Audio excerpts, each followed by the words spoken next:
International থেকে retired, ঘরোয়া থেকে দূরে। সর্বশেষ টি-20 খেলেছেন গত আসরের ফাইনালে।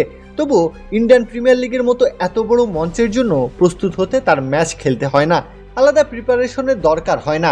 একটা মাঠ, একটা ব্যাট আর একটা টার্গেট হলেই হলো, চেজ হবেই। কারণ নামটা বিরাট কোহলি। ওই স্ট্রেট ড্রাইভ, ওই রিস্টের ফ্লিক এখনো বলে হি ইজ দ্য বেস্ট। ক্রিকেটের ইতিহাসে অনেক বড় বড় ব্যাটসম্যান এসেছে, অনেকেই রান করেছে পাহাড় সম, কিন্তু চেজের গল্পে কোহলির মতো করে কেউ রাজত্ব করতে পারেনি। কারণ এখানে শুধু স্কিল নয়, লাগে মানসিক শক্তি, যেখানে কোহলি সবার থেকে আলাদা। দীর্ঘ সময় মাঠের বাইরে থাকলেও তার ভেতরের আগুনটা নিভে যায় না, বরং সেই আগুন আরো নিখুঁত হয়, আরো ধারালো হয়। অন্যরা যখন ম্যাচ খেলে ফর্ম খোঁজে, কোহলি তখন নিজের ভেতরেই খুঁজে নেন নিজের সেরা সংস্করণটা। টার্গেট যত বড়, কোহলি তত ভয়ঙ্কর। 200, 250 কিংবা তারও বেশি সংখ্যাটা তার জন্য শুধু একটা চ্যালেঞ্জ, ভয় নয়।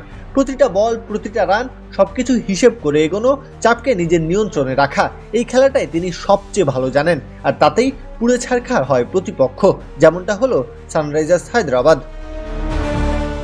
202 রানের লক্ষ্য তাড়া করতে নামলেন, শুরুতে একটু সময় নিলেন, উদ্দেশ্য পরিবেশ পরিস্থিতি নখদর্পণে আনা। বাকিটা সময় বিরাট কোহলির বিরাট শো চলল। এক প্রান্ত নিজের করে রাখলেন, অপর পাশে বাকিরা তাণ্ডব চালালো, সাজঘরে ফিরল। তবে কোহলি নামক ক্যালকুলেটর অবিচল রইল একই ধারায়, প্রতিটা হিসাব একেবারে নিখুঁত বানিয়ে ছুটতে থাকলো জয়ের প্রান্তে।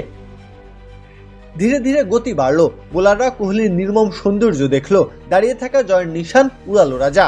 38 বলে 69 রানের হার না মানে ইনিংস, 202 রান চেঞ্জ হয়েছে অনায়াসে, 26 বল সাথে 6 উইকেট হাতে রেখে।